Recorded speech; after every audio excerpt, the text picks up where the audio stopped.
그래서 성경은 누구의 역사인가? 성경 역사를 어떻게 이해해야 하는가?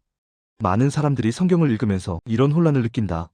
왜 성경에는 어떤 사람들의 이야기만 반복해서 나오고 어떤 시대와 어떤 민족의 역사는 아예 언급조차 되지 않는가? 왜 성경은 이집트, 바벨론, 아수르, 로마 같은 거대한 제국의 역사를 부분적으로만 다루는가? 그리고 왜 성경은 인류 전체의 역사를 말하지 않는가? 이 질문에 답하지 못하면 성경은 언제나 편협해 보이거나 비과학적으로 보이거나 또는 이해하기 어려운 책으로 남게 된다. 그래서 우리는 가장 먼저 이 질문부터 해야 한다. 성경은 도대체 누구의 역사인가? 1. 성경 역사에 대한 가장 큰 오해. 많은 사람들이 성경에 기록된 역사를 자연스럽게 이렇게 생각한다. 성경은 우주가 어떻게 시작되었는지를 기록한 책이며 지구와 인류의 기원을 설명한 책이고 인류 전체의 발전 과정을 다룬 역사서라고. 그러나 이 관점으로 성경을 읽기 시작하는 순간 성경은 과학과 충돌하고 역사와 맞지 않으며 설명할 수 없는 문제를 만들어낸다. 그 이유는 단순하다. 성경은 그런 목적을 가지고 기록된 책이 아니기 때문이다. 2. 성경 역사의 올바른 정의. 성경의 역사를 가장 정확하게 정의하면 다음과 같다. 성경의 역사는 거룩하신 하나님께서 이 땅에 나타나셔서 사람에게 말씀을 주시고 그 말씀을 받은 사람들과 그로 인해 형성된 공동체의 역사이다. 이 정의가 매우 중요하다. 성경은 모든 사람에게 일어난 모든 일을 기록하지 않는다. 성경은 하나님이 직접 말씀하신 사람, 그 말씀을 받은 사람, 그 말씀을 따라 형성된 공동체만을 기록한다. 그래서 성경의 역사는 처음부터 끝까지 택함의 역사이며 말씀의 역사이며 언약의 역사이다. 3. 구약과 신약은 무엇의 역사인가? 이 정의를 기준으로 보면 구약과 신약은 분명해진다. 구약은 하나님께서 선택하신 육적 이스라엘, 곧 선민 이스라엘의 역사이다. 구약은 유대교의 역사이며 율법 아래 있던 시대의 기록이다. 구약은 세상의 모든 나라를 기록하지 않는다. 하나님께서 말씀을 맡기신 한 민족, 그 민족을 통해 하나님의 뜻을 드러내신 과정을 기록한 책이다. 신약은 예수 그리스도를 중심으로 시작된 영적 이스라엘, 곧 예수 믿는 공동체의 역사이다.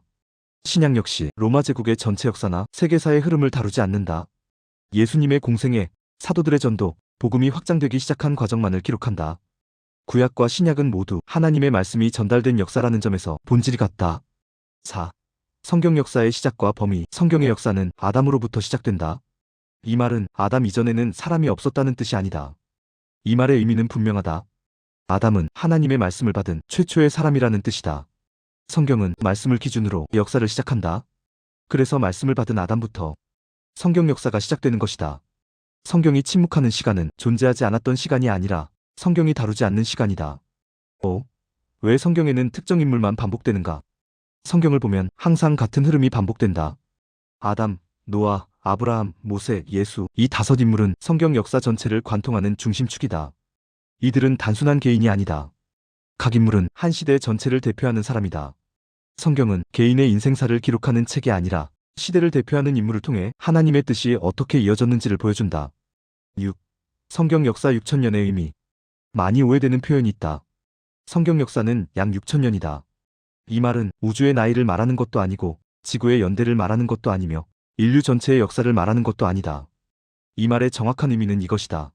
하나님의 말씀을 받은 사람들, 그리고 그 말씀을 따라 형성된 하나님 나라 역사의 시간이 약 6,000년이라는 뜻이다.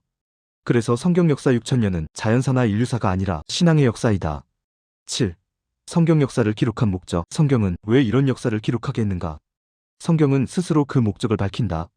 저희에게 당한 이런 일이 거울이 되고 또한 말세를 만난 우리의 경계로 기록되었느니라. 성경 역사는 과거를 기록하기 위한 기록이 아니다. 오늘을 사는 하나님 백성들을 위한 거울이요 경계이다.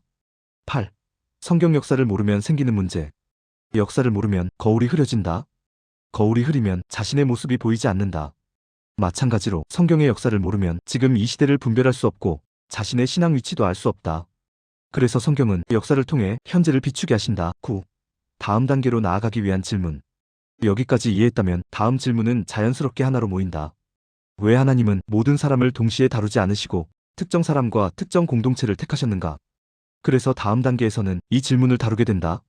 그래서 하나님은 왜 선민을 택하셨는가? 이 질문이 풀리지 않으면 성경은 여전히 불공평한 이야기처럼 보일 것이다. 10. 마무리. 오늘 이 한 가지만 기억하면 충분하다. 성경은 모든 사람의 역사를 기록한 책이 아니라 하나님께 선택받아 말씀을 받은 사람들의 역사를 기록한 책이다. 이 관점이 서야 성경의 다음 단계로 나아갈 수 있다. 감사합니다.